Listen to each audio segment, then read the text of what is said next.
All right, so this is the Team Eureka for the reunion. Welcome, guys. How are you all feeling? Luke, how are you feeling? I'm excited that this is happening. It is the culmination of lots of months of work, many months of which I was crippled and couldn't actually do the thing that was building up to. So I'm glad to feel part of something. Finally, yeah, of course. Cody, what's your sort of general reaction? Have you recovered from the trip yet? I think I've just about recovered from the ordeal.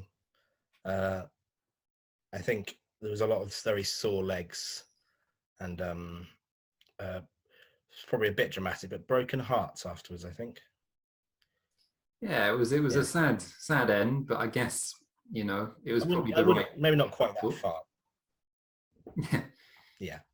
Yeah, it's well, we'll come to that in a second. But well, Ian, how's your knee? That's the key question. Well, I mean, my knee. To be fair, my knees were dodgy before we went, so no, my knees have continued to not be great. The one I went over on when I did the dramatic roll down the hill continues to be vaguely problematic, but I managed to take the dogs out for a walk and stuff like that, so it can't be too bad. I'm trying to wait as long as possible before I have a knee replacement. Is what I'm really trying to say. Yeah, I've sort of recovered really. It was great to get home and have some proper food, not just food out of a plastic bag, and and get some proper rest. But yeah, I'm sort of recovered really.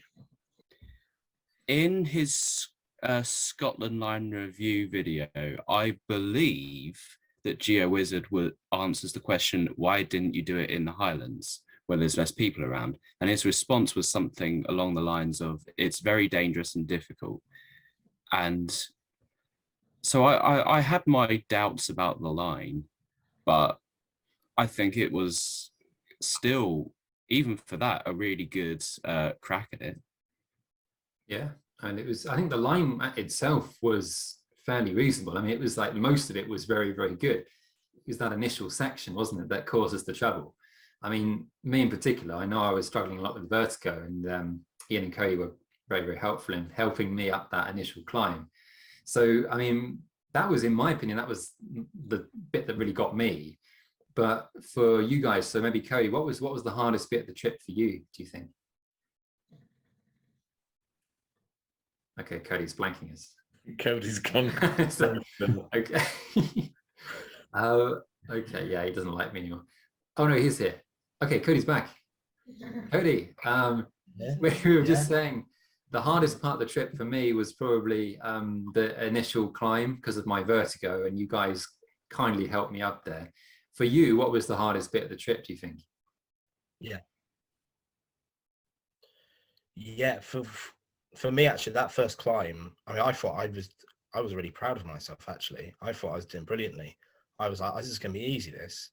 But I think as we kept, it got harder as we went. I don't think the hardest bit would have been right at the end when we've got to the point where we decided to split up, and me and Ian were walking around the big mountain in front of us, and we would go up kind of a ridge line, and then we think, oh no, this is going to be it. We'll be able to see the path to the bothy from here. And no, and it would be constant false horizons constantly. That was the most sapping part, I think, because there were moments there I just wanted to quit. I just wanted to lie down and hope, set my tent up there. This is wasn't a very smart idea. Yeah, this feels, I mean, there must have been a real low at that point, and I guess we'll come onto that in a second in terms of like whether I should have split up with you two. It's an issue. I mean, Ian, what was the kind of highlight of your part of the trip, and also what was the bit you found most tricky?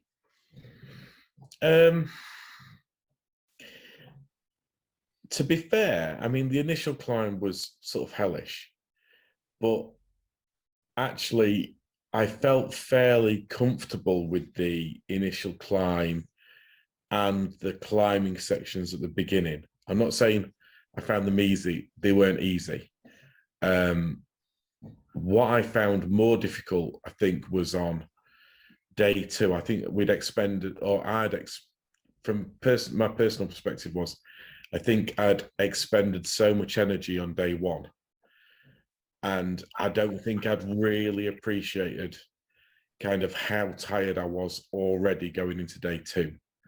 So within a very short period of starting day 2 and doing the initial climb that we had to do in day 2 over the first hill from the camp that we left,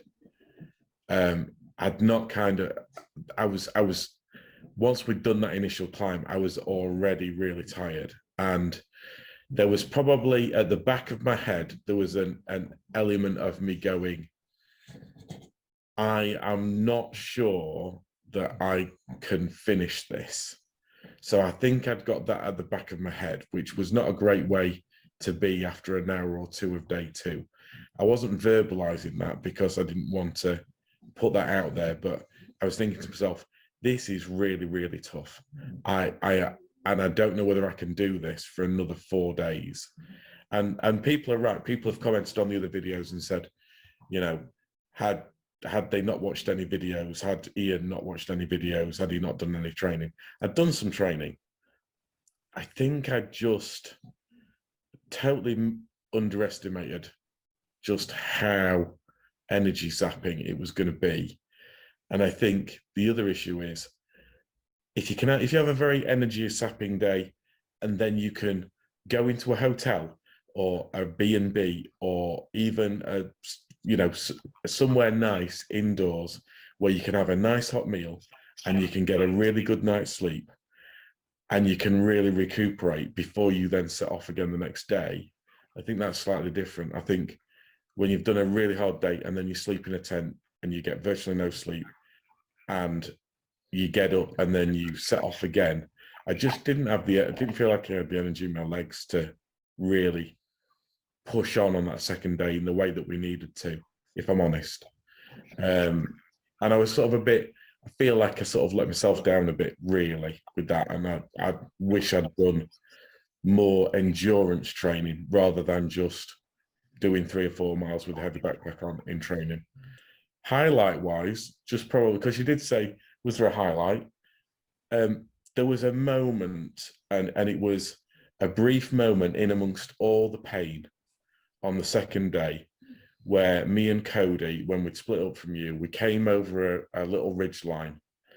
And as Cody said, it was soul destroying because we were like, we've got to be able to see the road soon. We've got to be able to see the road soon that we could walk up to the bothy.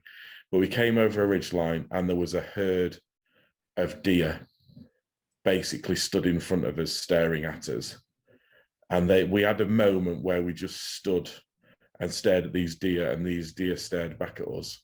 And then they all took off across the hill. And that was a really beautiful moment, I have to say. Oh, well, I didn't even know about that on the trip. That's really nice. Yeah, well, fantastic. I guess it brings us on to that point then. What do you guys honestly think? Do you think I was any selfish at all to kind of left you guys to go on alone? Because I didn't have I had the GPS and I didn't give you guys anything to navigate with. So when I got to the bothy, I was feeling really bad about myself, not just in a physical sense, but just, you know, the fact that I'd left you on your own, well, the 2 of you on your own. And if something happened to you, then I'd have to go out then and try and look for you, and God knows what would happen. So what was your opinion, you know, at that time? I really, if I'm honest, I didn't feel in any way, shape or form that you should feel guilty for having gone on your own and decided to continue on the line. I fully understood your decision for wanting to continue on the line. As soon as we split up and we started walking one way and you went off the other way, I thought, this is really stupid. This is like in all the guidebooks for walking in the wilderness, the thing you don't do is split up. And I thought, this is, as soon as we split up, I thought, this is bloody stupid. We should not have split up. But that wasn't necessarily to say you shouldn't have gone on your own. It was probably more, we should have, maybe I should have really dug in at that point and gone, we will climb that bloody massive hill that we really don't want to climb. But at the time, I really didn't think I could do that. Yeah, I think at the point at that time, it was, for me, it was more of a 50-50 call, because I felt like I knew that the right thing to do would be to accompany you both, because that's the safest thing to do. But at the same time, I felt like I had maybe had a chance of actually continuing the mission, given how much time and effort and money we'd spent actually getting there and, you know, building up to it. I think it felt like at that point it was so, I felt like really just disappointed with the whole situation, I suppose. Not necessarily the fact that you weren't able to continue, but the fact that, you know, just the weather, and I'd realized that, you know, my sleeping bag was wrongly positioned. It wasn't in my dry bag and stuff. So I realized I'd made stupid mistakes and then messed it up, basically. So that was my feeling.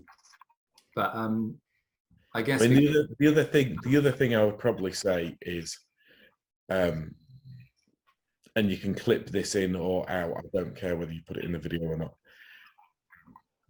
There was a time, I think fairly early on, probably actually even after day one, where I was pretty confident that we'd breached the 50-meter line in my head. Without having any evidence, I thought we're going to be really lucky if we've not gone outside 50 meters. So in my head, in the back of my head, and this is bad psychology from my point of view, in the back of my head, I already had, we failed to do the line because we've gone outside of 50 meters. So there was an element in the back of my head, which was actually now becomes about safety, and it becomes about, if we possibly can, trying to walk to the East Coast, whether we're on a line or not. I don't care whether we're on a line or not. And I think I'd got that in my head was, I don't really care whether we do this on the line or not now. To me, it's about being safe and about, if we can, walking to the East Coast. Psychologically, that wasn't great, because in some ways I'd sort of already decided that the line wasn't going to happen, if that makes sense. Yeah, because we deviated, didn't we? I think it was 54 meters in the end that we went off. So, you know, for that's a fairly good reason, not to continue it, because a silver run is not as good as a gold or platinum. So, you know, to what extent, if we had succeeded, to what extent was that the case? Because, you know, if it's not a very good success, then, you know, then you're still going to feel a bit ungratified. So it's one of those, isn't it? It's difficult kind of to judge. But if we just sort of briefly talk about the situation at the bothy, because, you know, it was a pretty dire situation. Obviously, I came in first and then was shivering and struggling to find anything. I was trying to light the candles. All the wicks were very just low, and I couldn't light them. So I was just desperately trying to get the lights on or something to warm myself up. And then I realized, you know, I had to get all the wet clothes off, and then I only had a tiny amount of dry clothes in my bag. So then I was really in trouble. I was shivering. And luckily, you guys came in. I think you said you saw a light in the window or something, and then you knew I was there. Ian saw a light. But I don't know whether I imagined it. Yeah, I'll be honest, I think you did, because I didn't see anything. I was looking at you were saying that you think you saw light. I was looking for anything. I was looking as hard as I could, and I couldn't see anything. But then again, I was pretty sure that earlier on that walk, when we were walking over the moors, I was hallucinating, because I kept seeing like little animals all over the ground. So I reckon I was going mental as well. So yeah, I'm not sure which is right. Yeah, I don't think we told you that, had we, Marcus? But we were walking along, and Cody's going to me, what are all these like dead, like birds and voles and moles and stuff on the ground? And I'm like, Jesus Christ. what? what dead voles and birds and things? And he's like, there's dead birds and dead voles and things all over the ground. And I'm like, okay, are there? Right, okay. I'd very much had the attitude the whole day almost since we started, because I was knackered at the start. So I just had the attitude of get your head down and just put your foot in front of the other. But when you're looking at the ground and you're knackered and cold for 10 hours of the day, I think I was looking too deep into what was there, and clearly something went wrong in my head. I think something was already wrong in my head to attempt it in the first place. So. It must be, it's a harrowing experience though. I think, that whole day was just kind of a nightmare really, wasn't it? Yeah. I remember actually ringing Luke from the top of a hill, just like shouting into the phone, trying to get signal and seeing if Luke could hear me, but he was on a business call. Oh yeah, that was the one part of the day where I actually taken a call, and you were trying to call me during it, and I knew in my bones. It's like when you're waiting for the delivery man, but you go take a bath. It summons people when you do that. I knew that if I could use my phone to tell where we were on Google Maps. Obviously, you can't draw a line or get any kind of navigation details, but I knew where we were on Google Maps, and I knew if we could get to the end of this track, farmer's track, whatever it was, it was about 2.5 mile walk, I think, Cody, something like that. We'd worked out, wouldn't it? I don't remember. I stopped paying attention. It was too demoralizing. I think it was about 2.5 miles. Yeah, I think you said. So we were just heading as straight as we could for the end of this road. That's what we were aiming for. We were trying to get there before it got dark. So it was obviously like, we need to be if we get on the road before dark, we'll be all right. So we can just follow the road, even if it's dark. We can follow the road with head torches, and we'll get to the bothy. So when we saw that road, it was a moment of pure sort of relief and elation, I think is probably fair to say. And that last probably, I don't know, 500 meters, whatever it was, off the moors onto the road was probably the fastest we walked the whole time. Yeah. We had to cross a river, didn't we? We were like, yeah, we just went through it. Yeah, sod the river, we walked through that. Which wasn't a good idea when it came to getting socks dry. Yeah. I think they were already wet, to be honest. Yeah. Speaking of river crossings, did you cross the bridge on the one that I fell in? Yeah. Yes. Yes. Okay. I didn't even realize there was a bridge there. But I know. Yeah. And we'd been there already. We walked past the bridge. Yeah, I know. I'd forgotten. Yeah. I forgot there was a bridge. Cody, Ian, during that time, because you were basically losing your minds, what was like the wildest idea that you had to try and make it like easier for yourself? Did you at any point consider like just dropping your packs or anything like that? No. I think one idea we did have, which wasn't really a wild idea, but we didn't do it luckily, and would have been a really awful idea in the end, was to initially we were going to follow, because when we first split up, we thought we'd seen a path, which obviously then turned out to be a very well-worn deer track. So I think we were already going crazy. But then I think it was Ian who suggested that we should follow the river. And then we quickly realized that following the river is a bad idea because it meanders along and would have added about 2 miles onto probably about a mile, 2 miles onto our walk. That was probably the worst idea that we had. But I think we realized that was not the best idea. I don't think we just kind of kept one foot in front of the other. Maybe dropping the packs would have been a good idea. Maybe dropping some weight out of them. Yeah. I mean, I suppose the concern would have been with dropping the packs was if you then got to a point where you didn't think you could carry on and you needed to pitch your tent. would there be a risk you dropped the stuff that you actually needed to survive the night? I mean, to be fair, one of the things, I mean, I know Cody was struggling earlier on when we'd split up, and then after a while I started struggling, and Cody was giving me a kick up the arse and was like, "No, come on, we can get to this road." So it wasn't all like, you know, there was definitely an element of we had to just keep each other going, I think, to get to the road. I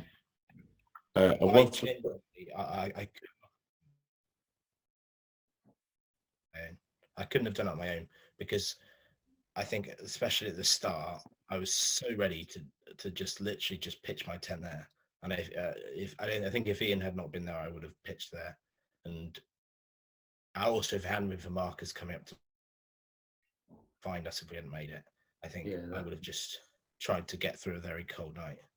That's another thing, because another reason for not splitting up, of course. But you know, the fact that if either of us had not got to the bothy within about an hour or so of each other, then we would have we would have undoubtedly probably gone out to look for each other, and then but there's actually, I think there would have been no chance of us finding each other, and then that would have made things worse.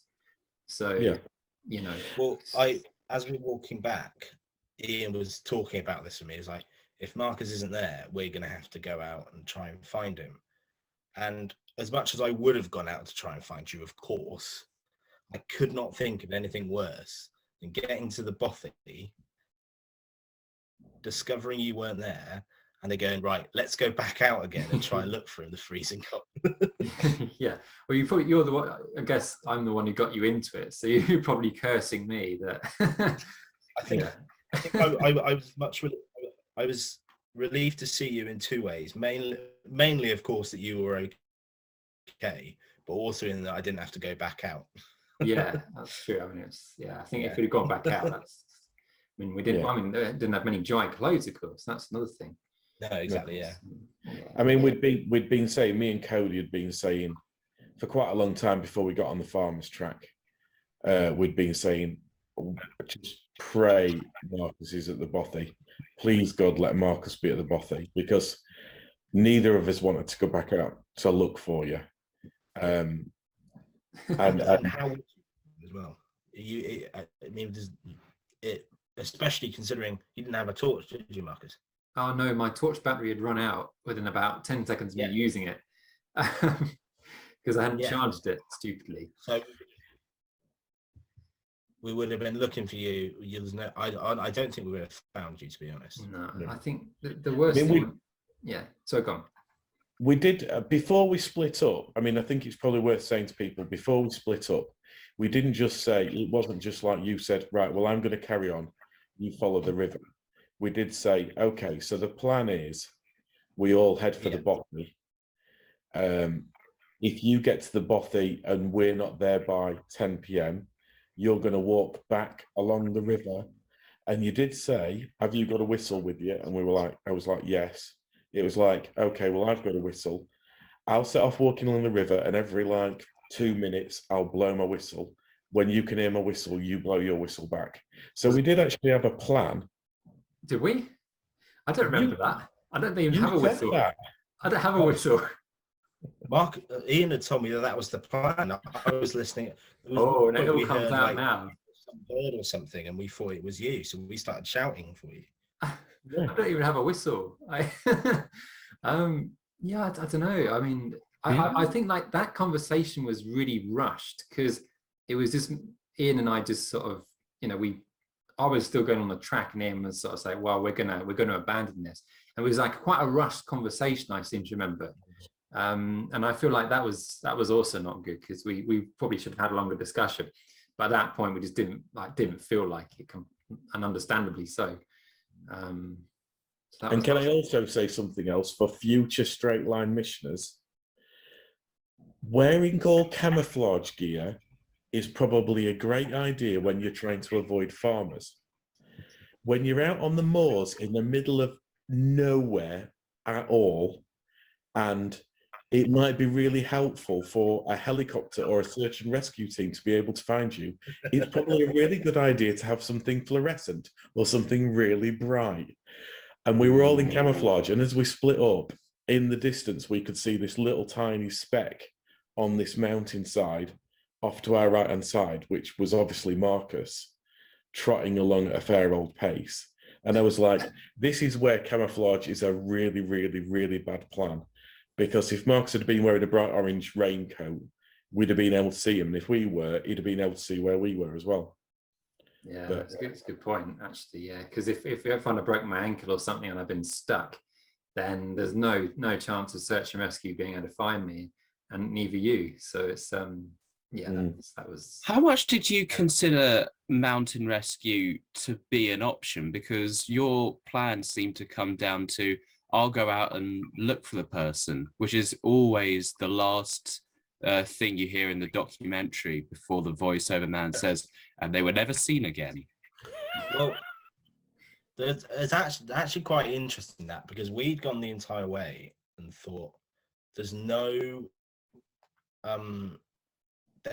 we didn't have any service, so we didn't really, and obviously, we could have tried calling 999, because I think it's like, if you don't, even if your network doesn't have service, if a network has service, it still connects you.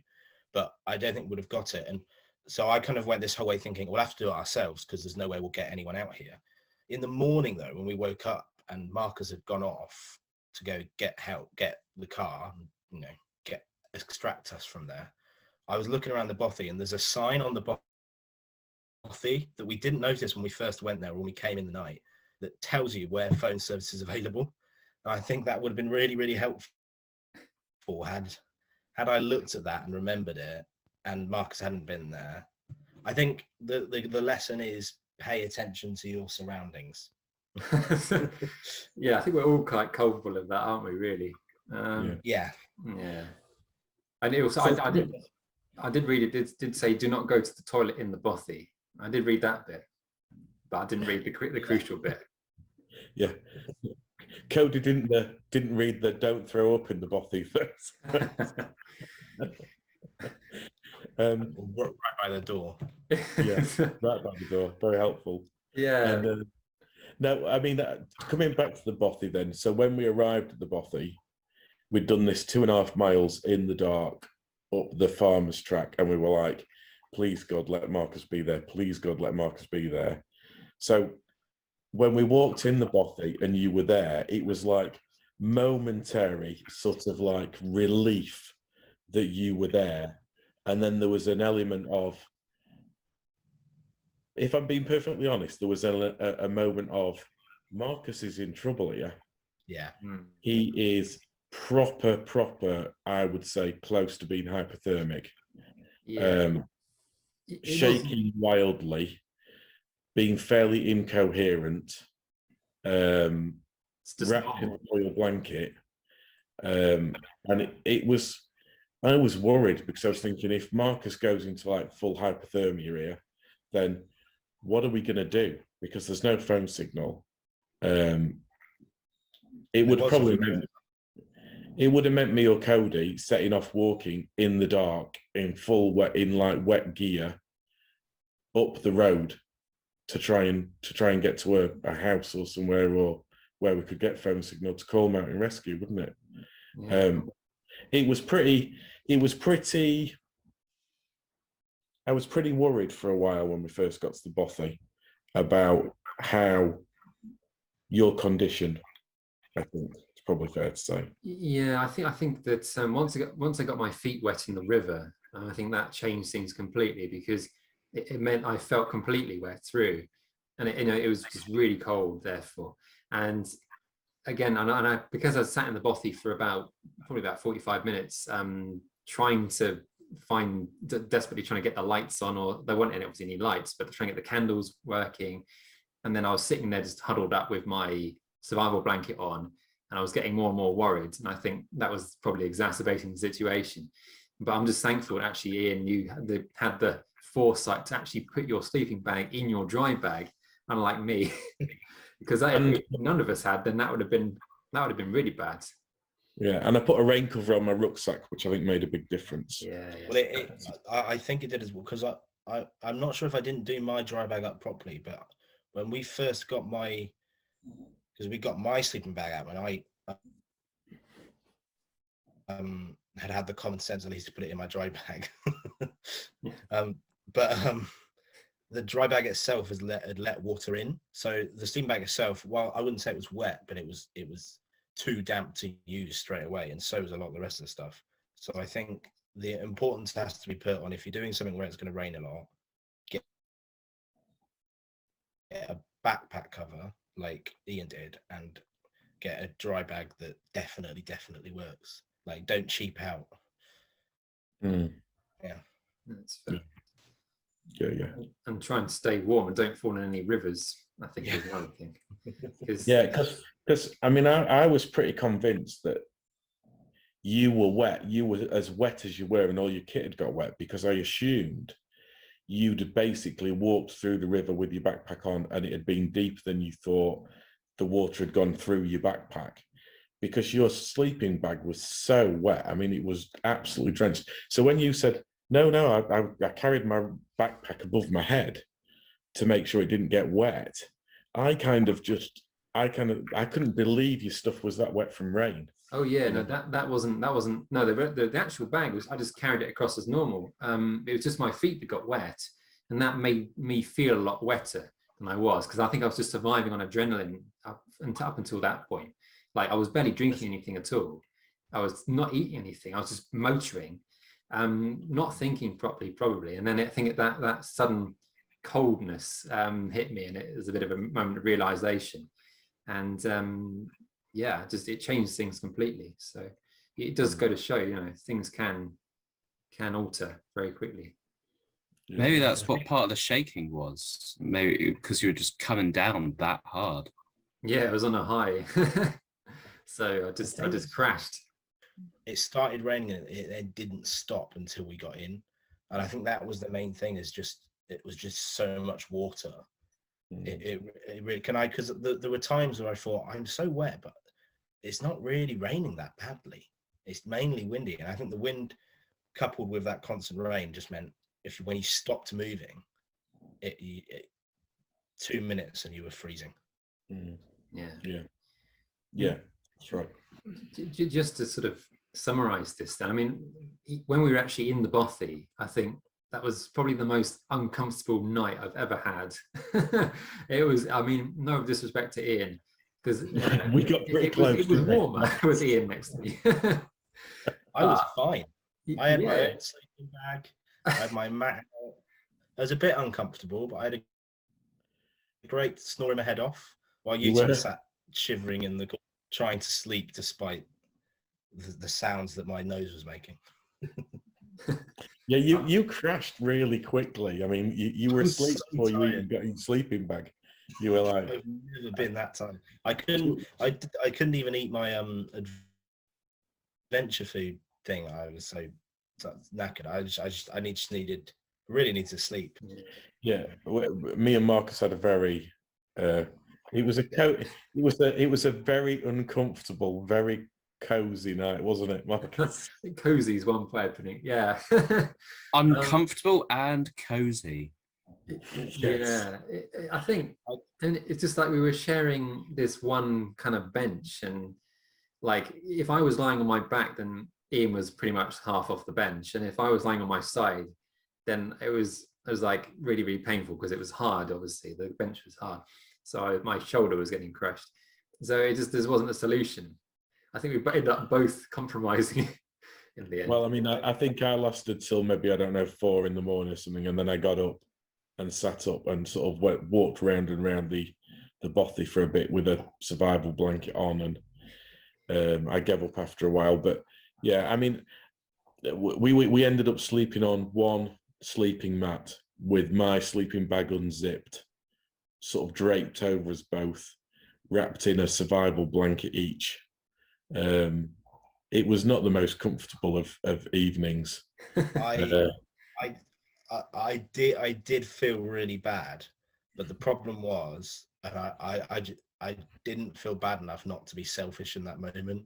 In any other situation, if we hadn't been through that day, I would have gone, Ian, right, you've been in there for long enough now. Let's swap. Because Marcus needs to stay warm because he's the skinniest of us, of the three of us.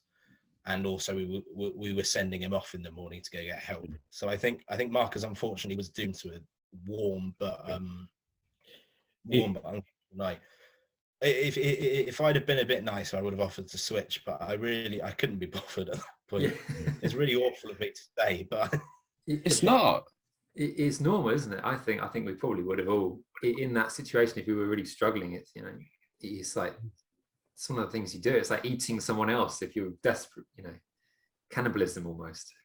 I don't think we quite got that far. But Which one of you would you eat first if you'd have to go on another day? Ian would have eaten me after I'd spent that night in that warm sleeping bag on my own. Wrapped in a foil blanket, you'd have been like a sort of like slow roast chicken or something. Yeah. Rotisserie. Yeah. No, it only occurred to me afterwards as well when I got home was my tent was dry. So actually we could have used the tent as a sort of sleeping bag. But it didn't occur to me at the time. Could have got the sleeping bag out and got in the sleeping bag as a tent. Yeah, sleeping bag. Even probably if we could have got the tent I was using, which is Marcus's tent from the Wales video, I'll be honest, it isn't very comfortable to sleep in. It's a bin bag, isn't it? Especially if you can't figure out. But because it's so small, putting someone in that with a sleeping bag, you would have been warm. If you put it on top of one of the benches, I wouldn't put it on the floor because it would be colder down the floor. Put it on one of the benches on a sleeping bag, I reckon would have been something that if I'm ever in that situation again, which I really hope I'm not, that would be what I'll do. I remember thinking at the time, everything lined up perfectly to get you to the schoolhouse bothy at the end of that day. If you had decided to pitch a tent at some other point, you would have been as cold and wet, and you wouldn't have been inside a shelter. And at that point, it's a dice roll as to what happens to you. I think you got incredibly lucky with your timings. Like everything that happened on the first day and everything that happened on the second day took you to that bothy that if the shivering is to be believed, oh, you would have been toast. I mean, ironically. Yes. me and Ian, I thought this when we found the path. We found the path with maybe 10 minutes of usable light out on the moors left, maybe at a push, possibly less. And I remember thinking that's brilliant time when we got there, and the light was properly fading. And you stopped me and we started walking along, and I thought that is so lucky that everything we've done so far and all the progress that we've made. However, because any faster and we would have gone, oh, let's push on further, let's try and get to the camp, and we would have been freezing wet, as you said. And any slower, we'd be stuck out in the dark on that horrible moor. We would never have made it there. So you're right. I mean, I remember thinking about the time. It's just phenomenal. I can't say the word. Phenomenal timing to get us there. It was lucky the fact we had a target. I think the fact that we were aiming for that bothy all day long, more or less, was probably part of the factor, because we knew we just had to get there. And I think we mentioned that in the video. Like you just have to do it, and that's it. And I think that got us through it eventually. We were really lucky that bothy was there, and thank God for the Bothy Association, because make sure we need to make sure that we give a big shout out to the Mountain Bothy Association, because genuinely I think without them we would have been at the very least really, really cold. Yeah, when I've got a bit of spare cash, I'm going to make them a donation, because I think really in some ways that proper saved our bacon that day. Really did. Yeah, I have to say, on those videos you come over as remarkably positive all the time. And I don't don't think I noticed how annoyingly positive you were until the videos were on, and it's like all the time. It's like, you're doing really well, you two. Come on, you're doing really well. There were times I noticed how positive he was, and there were times I really appreciated it, and there were a few where I really didn't. Yeah, I got that. There's that shot of you, I think, when I've just looked at the waterfall and I sort of point the camera in your face. You sort of give me a right stare. It's really funny. That, I'll be honest, I wasn't happy at you. That was you did nothing wrong, Yeah. to be honest. I would have filmed it as well, but that was the one part where you were filming where I thought, don't film now. Yeah. I remember this bit where that was funny. Yeah, watching that back, hilarious. You guys were crossing the river, and I think Ian was struggling with his knees. Yeah. All right, well done, Ian. Yeah, take it easy on your knee. Yeah, that's it. Well done. And Cody, oh, your turn, Cody. Go across. And Cody, you'd sit down. Yeah, they're very sensible. Yeah, very good. It was completely unnecessary. The problem is, I've got short legs. I've got short legs on you two, so I can't just step down. I've got to sit down. Yeah. Oh man, but it was interesting to see, actually, and you'll probably see on day 3 as well, like on the day 3 one as well, how I kept myself going. It was it's quite funny.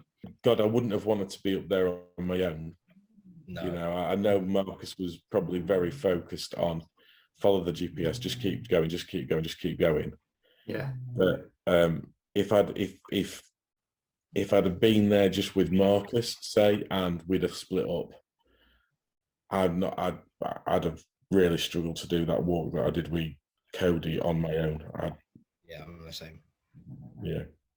I'm impressed that Marcus managed to get his done on his own. That was the most stupid thing. That's actually, when you look back at it, that's the most stupid thing about splitting up, because me and Ian needed each other to keep going. And if Marcus hadn't been so laser focused on getting there. Well, I mean, I don't know. I mean, I think I actually was quite stupid because I was running some of it, because I got to the point where I was so charged up that I was sprinting with the pack.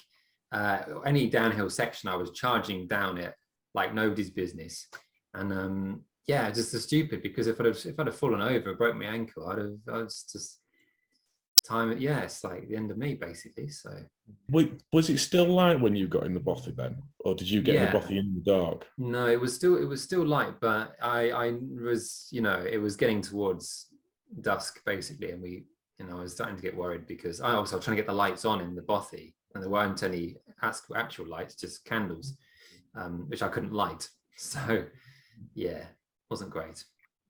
Thanks very much, guys. It's been great talking to you. Remember, if you're watching this video and want to get in touch with any of us, don't forget to write a comment on the YouTube comment section, and I'm sure we'll get back to you and answer your questions. So I'm sure we'll be chatting again, no doubt. So Indeed. See you soon, guys. Bye. Are we actually saying goodbye? Or is it just for the Well, we've got less than a minute left on the Zoom call, so the choice has been made for us.